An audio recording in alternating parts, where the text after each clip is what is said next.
Welcome to Be Anomalous. If this is your first time here, this is a space for people who don't fit neatly into boxes. People building careers, raising families, navigating ambition, identity, culture, often all at once.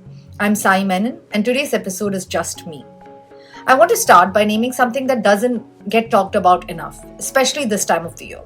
So, why does the new year create so much anxiety? The new year does something strange to our brains. It compresses time.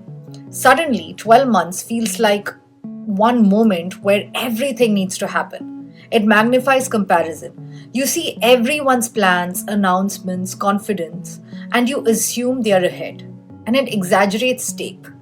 You start thinking, if I don't get it right this time, I never will. But anxiety thrives on imagined futures. So follow through lives in the present. Most people don't struggle because they lack ambition. They struggle because they're trying to execute from a nervous system that feels overwhelmed. So we need to reframe our core. And here's the reframe that changes everything. Most people don't quit their goals, their nervous system quits first. So the question isn't, how do I push myself harder? It's, how do I create conditions where showing up feels safe? Following through isn't a character trait, it's a system built for real lives. And that's what we're going to build today. I'm going to walk you through a framework I use personally, not just for habits, but for building trust with myself. It's called CARE. C for clarity, A for alignment, R for reduce the entry cost, E for evidence. So let's break it down. C for clarity. Decide once, not daily. Most habits don't fail because people don't care. They fail because they're vague. Vagueness creates negotiation. Negotiation drains energy, and when something is already decided, anxiety has less room to interfere. So instead of holding everything loosely in your head, get really specific. When will this happen? Where will it happen? What is the first physical action? Clarity reduces anxiety because it removes decision making from moments of stress. So instead of saying, I want to journal more, clarity sounds like, on weekday mornings, I will write one page at my desk before I check my phone. Personally, for me, this showed up in workouts. After much trial and error, I realized the only time that actually works for me is early morning before life begins or people start asking things of me. So once I decided that, the friction disappeared. Alignment. So this is, does this respect your real life? A lot of advice assumes your life is neutral. It's not. If you're carrying responsibility, emotional, labor, cultural expectations, your capacity matters. Consistency doesn't come from forcing habits into your life. It comes from choosing moments where you're least divided. So if something keeps fighting with your life, that's information. Listen. We don't force it, we relocate it. Now, for example, someone tries to work out late at night but keeps skipping it because they're exhausted. So instead of forcing discipline, they need to move it to a lunch break or a morning walk or something lighter that doesn't feel so exhausting.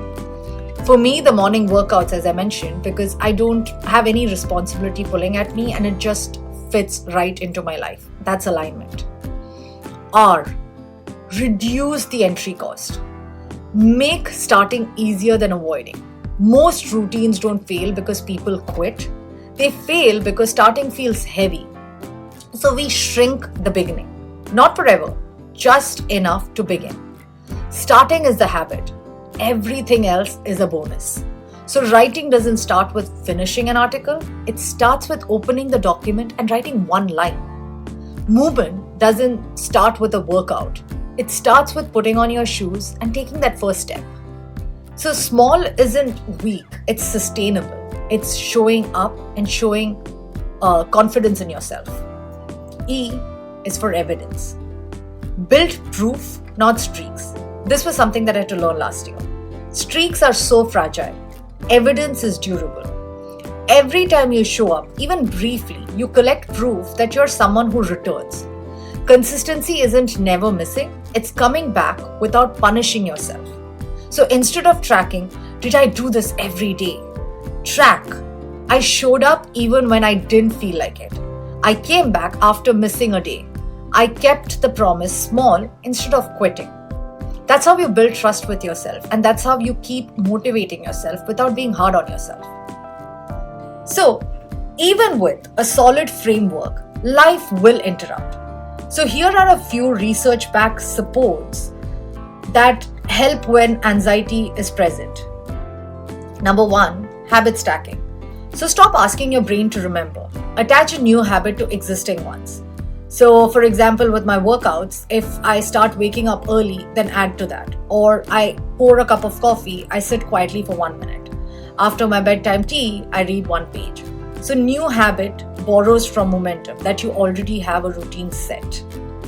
Number 2, systems over goals.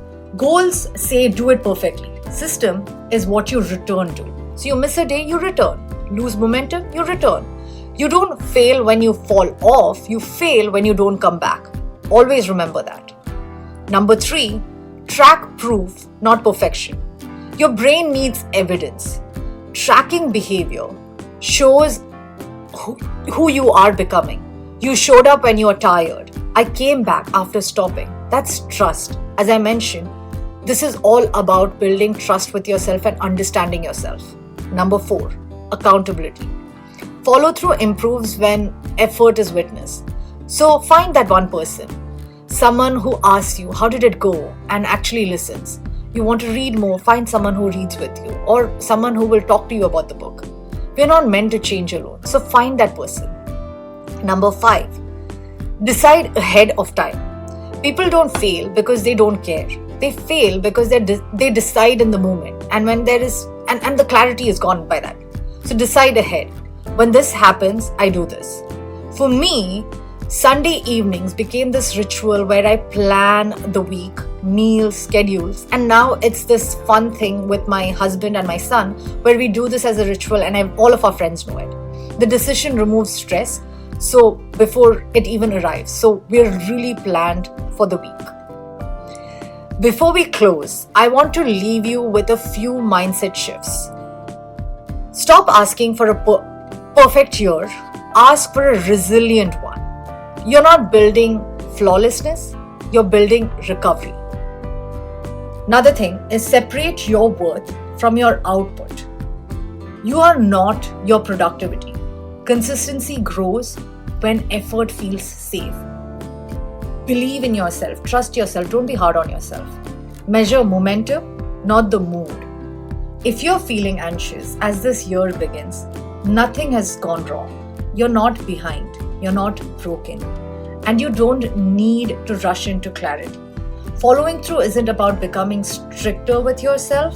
It's about becoming more honest about how you live.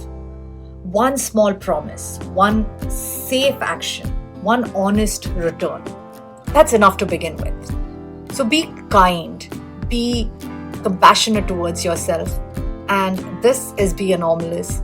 I will be bringing back a lot more guests for the coming season and I'm really excited. This was a beginning. I want you to be kind to yourself. I want you to have the best new year. I want you to have an amazing beginning and start. So be bold, be real, and be anomalous.